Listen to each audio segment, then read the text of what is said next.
আসসালামু আলাইকুম সুপ্রিয় দর্শক শ্রোতা, আশা করি আপনারা ভালো আছেন। গত টিউটোরিয়ালে আমরা লোকাল স্ট্র্যাটেজি দিয়ে প্রোটেক্টেড রাউট তৈরি করেছি এবং তার আগের টিউটোরিয়ালগুলোতে আমরা NestJs এর অথেন্টিকেশন দেখতেছিলাম। আজকে আমরা দেখব জেডব্লিউটি ফাংশনালিটি। তো আমি প্রথম থেকেই বলে আসছি যে NestJs এর documentation is the best documentation to explore. তো আমাদেরকে এখানে যেমনটা দেখতে পাচ্ছি যে এই কমান্ডটা চালাতে হবে। তবে একটা বিষয় হলো যে আসলে যতই ডকুমেন্টেশন সুন্দর হোক, আপনি যদি টাইপ স্ক্রিপ্টের ডেকোরেটর জিনিসটা না বোঝেন আর এটাতে ঘাটাঘাটি না করেন, শুরুতে আমার কাছে অনেক ঝামেলা মনে হয়েছিল। তবে পুরো ব্যাপারটা হলো এমন যে আসলে লেগে থাকা, ঠিক আছে। ও আমি মনে হয় আমার ইয়ে করে ফেলেছি, ভিজুয়াল স্টুডিও কোড। ওকে, আমি মনে হয় এখানে ছিল, কেটে দিয়েছি, কিন্তু গেল কোথায়? এটার নাম যে কি দিয়েছি আল্লাহ জানে। নেক্সট গ্রাফকুয়েল তো না, নেস্টজেস টিউটোরিয়াল কোথা থেকে পাবো এখন? এই যে, ওকে, এখন এটাকে আমি জাস্ট ওপেন করে নেব।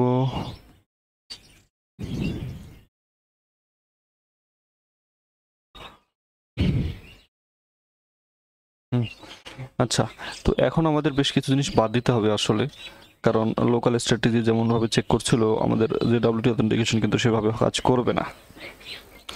এখন ওই যে ডাব্লিউটি অথেন্টিকেশন আবার কি, আপনারা যারা নোড.js ইমপ্লিমেন্টেশন করেছেন জানেন যে এটা একটা আমাদের কাইন্ড অফ ফাংশন যেটা আমাদের একটা টোকেন দিবে এবং সিক্রেট কি থাকবে, সেই টোকেনটা শুধুমাত্র ওই সিক্রেট কি দ্বারাই ডিক্রাইক্ট করা যাবে, রাইট? এবং সেটা এনক্রিপ্ট করার সময় কিছু পেলোড নেয়, আর কত সময় থাকবে সেটা নেয়, এক্সপায়ার ডেটা বা টাইম, এবং আমাদের কিছু ডেটাকে ইনক্রিপ্ট করে সেটা রেখে দেয় এবং সেটা আমরা সেশনে রাখতে পারি, অথবা সেটা আমরা হেডারের সঙ্গে অ্যাড করে দিয়ে আমরা সেটা পাঠাই দিই আমাদের সার্ভারে, এবং সার্ভার সেটা কি করে বা ব্যাকএন্ড সেটা কি করে সেটা চেক করে আমাদের অথেন্টিকেশনটা দেখে যে ঠিকঠাক আছে কিনা। তো দ্যাটস ইট। তো আমার পাসপোর্ট ইনস্টল করা হয়েছে, তারপর আমাদের এখানে টাইপসটা সাপোর্টটা দেওয়ার জন্য এই পাসপোর্ট জেডব্লিউটি টাইপসটা আমাকে ইনস্টল করে নিতে হবে, কারণ যেহেতু আমাদের একটা টাইপ বেস, এই টাইপটা সাপোর্ট না পেলে আমাদের পাসপোর্ট জেডব্লিউটি আমরা ইমপ্লিমেন্ট করতে পারবো না। ওকে, আমরা ইনস্টল করে নিলাম, এখানে সব সুন্দর করে বলে দেওয়া আছে। তো আমরা এবার অথ সার্ভিসের আমরা আগের দৃশ্য দেখবো, আর এখানে একটু দেখবো যে আমরা অথ সার্ভিসে এবার কিন্তু এই যে জেডব্লিউটি সার্ভিসটা ইন্টিগ্রেট করব। এটা এদের বিল্ট ইন নেস্ট.js এর আছে এটা, এবং এখানে আমরা যে ডিপেন্ডেন্সি ইনজেকশন যেটা আমি আগে দেখিয়েছি যে আমাদের কনস্ট্রাক্টরের মধ্যে, সেটা ডিপেন্ডেন্সি ইনজেকশন করছি, অর্থাৎ এই ক্লাসের একটা প্রপার্টি আকারে বা বলে দিতে পারি মেথড আকারে এখানে রেখে দিচ্ছি। যদিও ওটা এখানে রেখে দেওয়া যেত ব্র্যাকেট আর এটার মাঝে, আমরা এটা সিম্পল নিয়ম ক্লাসের ক্ষেত্রে প্রাইভেট পাবলিক এইরকম ব্যাপারগুলো এখানে প্রাইভেট আকারে জেডব্লিউটি সার্ভিসকে আমি জেডব্লিউটি সার্ভিস নামে এটাকে ডিপেন্ডেন্সি ইনজেক্ট করছি। তো এটা ইনজেক্ট করলে আলটিমেটলি আর এখানে আমার জেডব্লিউটি সার্ভিস দ্বারা এই যে লগ ইন যখন করছি সাইন পেলোড দিতে হচ্ছে। পেলোড বলতে user name, subject, user dot user ID, এগুলো আসলে এই পেলোডগুলো আমাদের এখানে দিচ্ছি, কারণ হলো এটা আমাদের একটা অ্যাক্সেস টোকেন রিটার্ন করবে। এখন এই জেডব্লিউটি সার্ভিস যখনই এখানে দিলাম, আচ্ছা এইটা আগে আমি দিয়ে দিই অথ সার্ভিসে, জাস্ট আপনাদের ভেঙে ভেঙে দেখাই দিই। যদিও আমি কোড করছি না, আসলে আমি বলবো যে এইগুলো কোড করে দেখানো তো বেটার হতো, তবে এগুলো আমরা একবার করি আর হলো পরে বিভিন্ন জায়গায় ব্যবহার করি, আর হলো এগুলো অটোমেটিকলি আস্তে আস্তে আমাদের মুখস্থর মতো হয়ে যাবে। তবে এগুলো নিয়ে প্রেশার নেওয়ার আমি মনে করি না কিছু আছে, যত প্রেশার নেবেন তত সমস্যা। কোনো প্রেশার নেওয়ার কিছু নাই, ইমপ্লিমেন্ট হয়ে গেল, পরে আস্তে আস্তে এক্সপ্লোর করবেন, দ্যাটস ইট। আপনাকে কাজ শুরু করতে হবে। তো আমি এখানে আমার জেডব্লিউ সার্ভিস ইয়ে করছি, আবার আমাকে একটা কনস্ট্যান্ট এটা আসলে ব্যবহার করতে পারি আমরা একটা ইএনভিতে, যদিও এরকম করে পাবলিক রাখবো না। এই যে সিক্রেট কিটার কথা বলছি, কনস্ট্যান্টস ডট টিএস আমাকে অথের মধ্যে তৈরি করে নিতে হবে।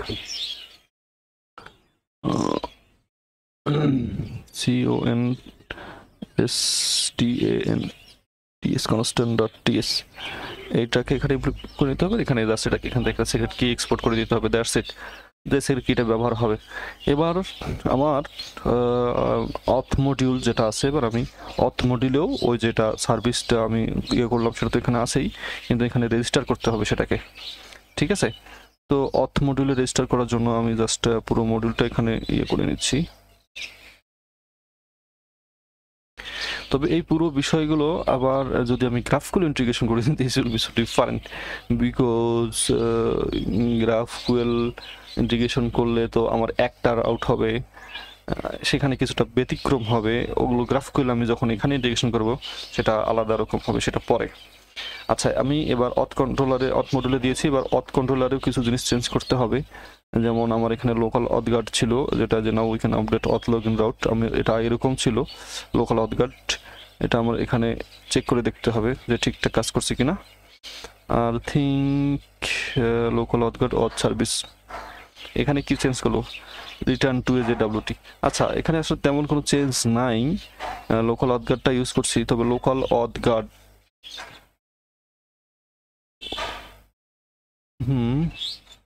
লোকাল অথ গার্ডটাও এখনো রয়েছে, লোকাল স্ট্র্যাটেজি আছে, জেডব্লিউটি কনস্ট্যান্ট এখান থেকে নেওয়া হলো, এখানে তেমন কিছু করা হয়নি, জাস্ট এটা কপি করছি, কপি করে অ্যাপ কন্ট্রোলারের মধ্যে আমি আপডেট করে দিব, রাইট। যেটা আমার এখানে ছিল প্রোটেক্টেড ছিল সেটাও চলে গেল। আচ্ছা, এখন আমার জেডব্লিউটি যখন আমি লগ ইন করবো আমার জেডব্লিউটি তৈরি হয়ে যাওয়ার কথা, আই থিঙ্ক সো। কত সহজে জেডব্লিউটি ইমপ্লিমেন্ট হয়ে গেল, কিন্তু এইটা যদি নোট জেএস ইয়েতে করতে যাই কি পরিমাণ যে প্যারা নিতে হয়। তবে হ্যাঁ, এখানে আরো মডিফিকেশন আছে, এই মডিফিকেশনগুলো আমরা পরবর্তীতে করব, একটু সময় নেবে। I think everything should work fine. Okay, খুব সুন্দর করে সব কাজ করছে। এখন যদি আমি আমার অথরাইজড আনঅথরাইজড এইটাতে যেটা পোস্ট রোড ছিল, আচ্ছা এটা পোস্ট রোড ছিল, আর একটা ছিল এখানে লগ ইন, তাই না? প্রোটেক্টেড না, প্রোটেক্টেড নামে এখন কিছু পাবো না আমি, লগ ইন। আচ্ছা, এটা কিভাবে কাজ করছে আমি ব্যাখ্যা করব অবশ্যই, বডিতে আমার ইউজার নেম আছে। এখন যদি আমি সেন্ড করি আই শুড গেট, আমি একটা সুন্দর করে জেডব্লিউটি টোকেন পাচ্ছি, অসাম না? এই টোকেনটা দিয়ে এখন কিন্তু আমি প্রোটেক্টেড বা এই ধরনের ভেরিফিকেশনগুলো করতে পারবো। তো এটা আসলে কাজ করছে কিভাবে, আমি যখন এইখানে যাচ্ছি কি বলে যে কোনো রিকোয়েস্ট আমি যখন এখানে পাঠাচ্ছি আমার হলো অ্যাপ কন্ট্রোলারে, আমার অলরেডি কিন্তু রেজিস্টার হয়ে থাকতেছে অথ সার্ভিসে। অথ সার্ভিসটা আমি এখানে ইনভোক করছি অ্যাপ কন্ট্রোলারের মধ্যে, মানে ডিপেন্ডেন্সি ইনজেকশন করছি। এখন অথ সার্ভিসে যখন লগ ইন যাচ্ছে, আমি অথ সার্ভিসে আপনাদেরকে নিয়ে যাই, অথ সার্ভিস এখানে যখনই লগ ইনে যাচ্ছি এখানে কিন্তু আমার জেডব্লিউটি সার্ভিসটা ইনভোক হয়ে যাচ্ছে, ঠিক আছে, অটোমেটিকলি। এখানে তখন এসে যখন ভ্যালিডেট করবে, ভ্যালিডেট করে ফাইন্ড ওয়ান করছে, যদি পাচ্ছে তো ভালো, না পাইলে এখান থেকে রিটার্ন করছে, আর যদি পায় তাহলে রিটার্ন করবে ইউজারটা। আচ্ছা, ইউজার কিন্তু আমার জেসনে থাকতেছে। এখন আমি যখন লগ ইন করবো ওই যে ইউজার কিন্তু রিকোয়েস্ট ডট ইউজারের মধ্যে কিন্তু এই যে ইউজারটা পেয়ে যাবে অটোমেটিকলি, এটা কিন্তু পেয়ে যাবে। এটা আমি পড়াচ্ছি, তাই না? এটা এখান থেকে ইউজারটা তখন ওই যে ইউজার ডট ইউজার নেম, এই ইউজার কিন্তু আসলে যে সাব ডট ইউজারের পেলোড আকারে দিয়ে আমি টোকেনটা পাঠিয়ে দিচ্ছি। আচ্ছা, এটা আসলে লগ ইন জাস্ট একটা টোকেন তৈরি করছি, আর কিছু না, ভ্যালিডেট করছি যে ওইটা আছে কিনা, করে আমি টোকেনটা তৈরি করছি। আসল কাজ হবে এখন এই টোকেনটাকে ব্যবহার করা, গট ইট। এখন অথেন্টিকেশন হেডারে এই যে টোকেনটা আছে সেই টোকেনটা দিয়ে আমি কোনো রাউটকে প্রোটেক্টেড করতে পারতেছি কিনা, যে এই টোকেন যেটা পাইলাম সেটা দিব যখন তখন আমার অ্যাক্সেস করতে দিবে, আর যখন টোকেন পাবে না সেটা আমার অ্যাক্সেস করতে দিবে না। অ্যাজ লাইক অ্যাজ আমি এইখানে আমার অথ সার্ভিসের মধ্যে এটা করছি এবার, আগে কিন্তু আমার অথ সার্ভিসের মধ্যে এটা করি নাই, এটা হলো আমি অ্যাপ কন্ট্রোলারের মধ্যেই করতাম, যে অ্যাপ কন্ট্রোলারের মধ্যেই এখানে কাজটা করে ফেলতাম, কিন্তু এবার কিন্তু অথ সার্ভিসে আমি ইনভোক করছি, তাই না? তো এবার অথ সার্ভিসে আমাকে এইখানে আমি আরো একটা ইয়ে করতে পারি, যে প্রোটেক্টেড নামে এখানে যেহেতু অ্যাসাইন আছে আমি করে নিতে পারি, চেক নামে যেমন ছিল। আচ্ছা, এই কাজটা আমরা পরবর্তী সেশনে করি। আমরা জাস্ট যে ডব্লিউটি টোকেন পেয়েছি এইটাকে হলো আমরা এর পরবর্তী টিউটোরিয়ালে ইমপ্লিমেন্ট করি, যে আসলে যখন টোকেন দিব না তখন আমাকে অ্যাক্সেস করতে দেয় কিনা। তো সেই পর্যন্ত বিদায়, আসসালামু আলাইকুম।